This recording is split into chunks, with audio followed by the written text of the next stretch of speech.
But the Toyota Innova Hycross redefines an iconic name. It's now a hybrid and it's now based on a new front-driven monocoque architecture. But is it still an Innova in the truest sense? So let's get right down to driving it to find out. The hybrid Innova Hycross uses a 2-liter Atkinson cycle petrol motor that puts out 154 PS and 190 Nm. That pairs with a 113 PS and 206 Nm electric motor with an eCVT in the mix for a combined 186 PS. Lower spec models get a 2-liter naturally aspirated petrol with 174 PS and 202 Nm, again paired with a CVT. Now the Innova Hycross is now a hybrid, which by itself is a big step away from the diesel Innovas that you've become so used to. But it must be said that again, like the rest of the car, it kind of works. So the 186 PS, it feels like 186 PS. You don't feel that lack of mid-range torque all that much. You only feel it, say, at higher speeds on the highway, where you want to make that fast overtake or just close gap. So there you do miss that strong mid-range diesel punch. But aside from that, in most other conditions, that EV powertrain, the 1.31 kilowatt-hour battery that sits underneath, that's doing a very good job of, accentuating that 2-liter petrol engine. So in regular slow-moving traffic, that electric motor, which is powered by this 1.31 kilowatt-hour battery pack, is doing a great job. So you, as with all these Toyota systems, hybrid systems, you start off almost always on electric power. So you have that typical, very easily accessible torque that an EV has. So it just moves off the line very cleanly, quite briskly in fact. And then of course the petrol motor kicks in, it does so seamlessly, quite seamlessly. There's no loud clatters or clangs coming in. So that is very good.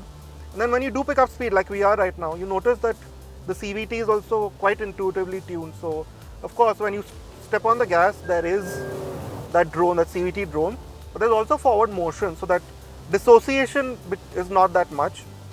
So yeah, you do have a clean linear power band as with most of these hybrids. So it really does make making progress quite easy. Yeah, you might find it to be quite different from that typical diesel performance with that, where you ride that wave of mid-range torque. It's different from that. You have to drive the Hycross a bit differently, let it build speed, let the electric motor do its thing. But you do notice that there is enough performance. The 0 to 100 time of 9.5 seconds seems fairly believable. So it's not a slow car by any means. So it'll keep up in traffic. It'll do your highway road trips pretty easily. And then of course, the big advantage of this is that 21.1 kilometer per liter fuel efficiency. Of course, in the real world, you'll get less than that. We've done some very heavy driving and we're still getting 15, which is a big achievement considering how big this car is and how heavy it is. So yeah, you do have, in a sense, the best of both worlds. You have a fairly smooth powertrain and you have good efficiency. The Eco, Normal and Power modes don't alter outputs. So even in the most conservative setting, the Hycross is perfectly usable. There is an S gearbox mode that brings a touch more urgency in the way the Hycross moves, but a braking mode for the gearbox would have been more useful.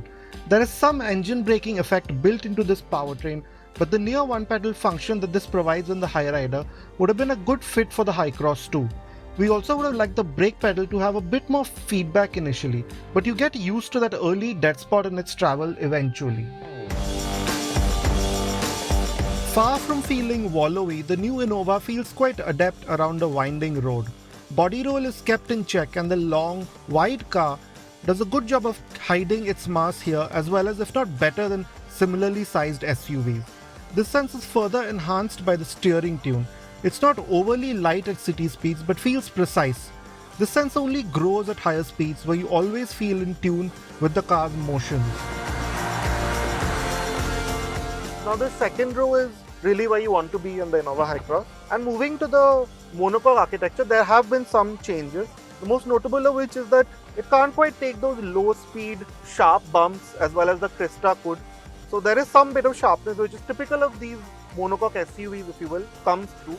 But other than that, once you picked up speed, once the road smoothens out, especially on a highway like this, the Hycross feels every bit like an Innova should. So you have that really strong sense of road holding, the sense of sure-footedness, the sense of solidity that you expect in an Innova. So as a long distance machine, the Hycross is at least in terms of ride quality, as good as an Innova has ever been. Now, as for the comfort inside while you're moving, these seats, they are now a bit wider. They have that bit more support. But more importantly, you get this massive legroom that you see, which has come from that 100 mm increase in the wheelbase, which has opened up so much space here. But it doesn't just stop there. Toyota has really gone to town with the features in this second row. So you get this powered ottoman, of course, for that added comfort. Although with the battery pack now placed under the front seats, there's a bit less legroom, if you will. Of course, the knee room and the headroom is good enough still. And then you can recline this seat back as well. And you can recline it to quite an extreme angle. So you can lie pretty much flat. And then we come to the features that are on offer. So you have a specific climate zone for the second and the third row. You get this ambient lighting. You get this panoramic sunroof. And then of course you have this center console where, like now we put the phones, these snacks. And then of course there's a great addition for India, these sunshades. So as a comfortable place to spend time in, the Innova Hycross really has taken a significant step forward in the second row. The Toyota Innova Hycross is now based on the TNGA C high architecture, which it shares with Japanese market MPVs like the Noah and Voxy. This crucial shift is most apparent when you step inside the Hycross. The cabin is nothing like the simple, functional ones we've seen before in an Innova. The horizontally themed dash is again quite SUV-like, with its large, freestanding central screen and more ergonomic layout. The quality of materials have also improved noticeably, with the soft brown surfaces on the dash face and doors, as well as the quilted upholstery. The switchgear feels better damped, and the hard plastics, though still with that typical hard-wearing texture you are accustomed to in a Toyota, seem better tempered by the new design. Now it's a bit of a step to get into the front row of the Innova Hycross, considering the battery pack makes the floor a bit higher. But once you're here, it's a great place to spend time in. So for example, the seats, they're wide, they're supportive, they're cooled as well as powered, at least the driver's seat is. So finding a nice, comfortable driving position is not difficult at all. And then when you look forward, you realize that you can see the edges of the bonnet quite clearly. This raked windscreen has opened up a large quarter glass, and the sill itself is also quite low, so you can see very clearly all around. And then you notice that the steering wheel, it's the new style Toyota one, very nice to hold, hard buttons, these paddle shifters are there. And then you have the 7-inch MID, which is again useful. It's got a crisp display and it shows you pretty much everything that you need to know about the car, about how the hybrid system is working, how the ADAS is working and so on. And then when you come to this 10.1-inch display, it's of course a big improvement from what was there in the Crista, but it's a basic one in terms of functionality. It will connect your phone, it will connect your Android Auto, Apple CarPlay, and give you all the settings around it. There's no functioning of the car's controls through it really. In that sense, it works just fine. But Toyota has paid special attention to how practical the Innova is to use on the move, which is why you see that quite unlike most modern cars, there's hard buttons for everything. The climate controls, the ventilated seats, and all the functions, the 360-degree camera, the electronic parking brake, the auto hold, the drive modes, they all get hard buttons, and they're tactile buttons which feel very good to use, so they're very easy to use on the move. And then this column mounted gear shifter, it's not something you see very often, but again, it does help practicality.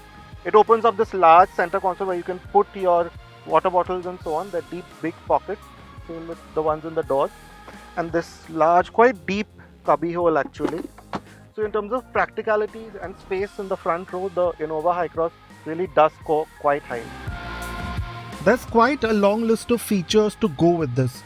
Wireless charging is an accessory, but you get LED lighting, auto headlamps, auto wipers, powered mirrors, a 9-speaker JBL sound system, ambient lighting, connected tech, and a panoramic sunroof. Now the shift to a monocoque architecture has been most useful to the Innova in terms of the amount of space you now get in the third row. To start with, the floor has been lowered, which means Toyota has been able to raise this third row. So it means that it's a much more comfortable place to spend time in terms of where the hip point is. So you're not crouched down. Of course, you still sit in a knees up position, just not as much as before. But as you can see, there's not much underthigh support either. But overall, it's much better than what it was before. So now this is the least amount of space that you get, but of course you will not be using it in this way. But once you see the amount of space there, with a reasonable amount of space for the second row passengers, there's quite a bit of knee room and leg room here. So even adults can spend time here on long journeys. Now you can also recline this row of seats like this. And again, even in this position, it's quite comfortable. The angle of recline is not too extreme, it's just right.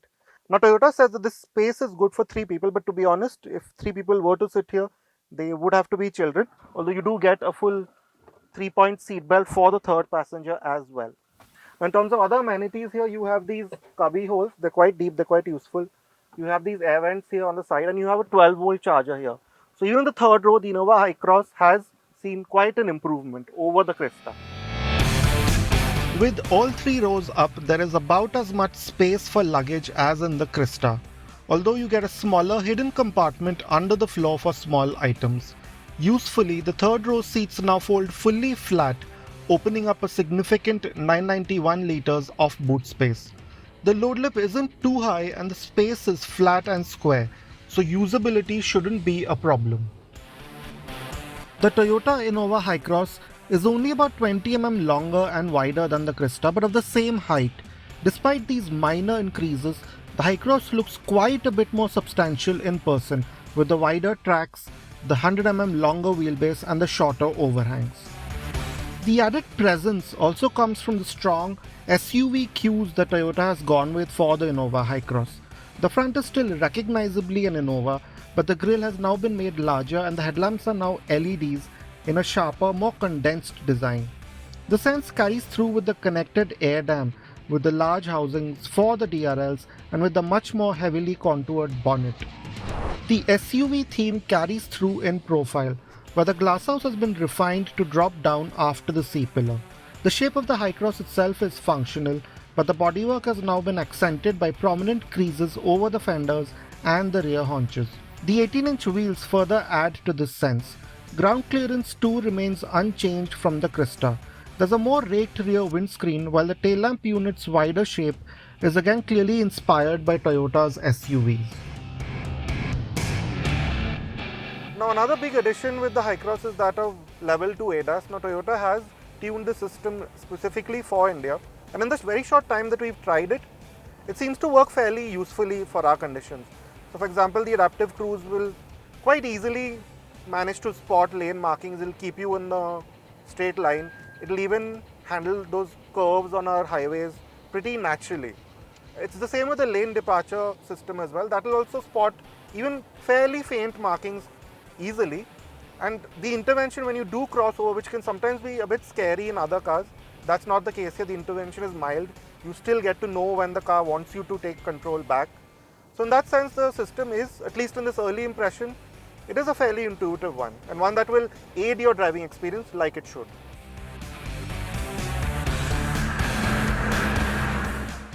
As for passive safety equipment, you get 6 airbags, TPMS, hill start assist, and an electronic parking brake.